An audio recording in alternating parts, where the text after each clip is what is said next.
शहरातील वाहन चोरीच्या वाढत्या घटनांना आळा घालण्यासाठी सिटी कोतवाली पोलिसांनी मोठी यशस्वी कारवाई केली आहे।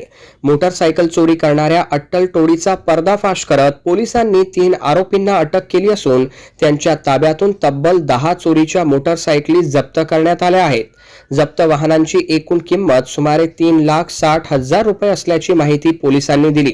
या प्रकरणाची सुरुवात 4 मे 2026 रोजी प्रभात चौक परिसरातून चोरीस गेलेल्या होंडा युनिकॉर्न या मोटरसायकलच्या तक्रारीपासून झाली होती।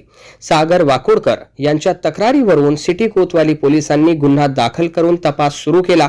तांत्रिक तपास, गुप्त माहिती आणि पोलिसांच्या सततच्या पाठपुराव्यानंतर राहुल सोळंके राहणार कारंजा लाड जिल्हा वाशिम, लखन चव्हाण आणि महादेव चव्हाण दोघे राहणार अळणगाव भातकुली यांना ताब्यात घेण्यात आले। चौकशी दरम्यान आरोपींनी अमरावती शहरासह विविध भागात मोटरसायकल चोरीचे गुन्हे केल्याची कबुली दिली।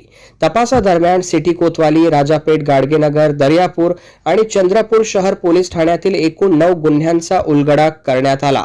आरोपींकडून Honda Unicorn, Honda Shine, Activa, Hero Splendor, HF Deluxe, TVS Victor अशा विविध कंपन्यांच्या 10 दुचाकी जप्त करण्यात आल्या।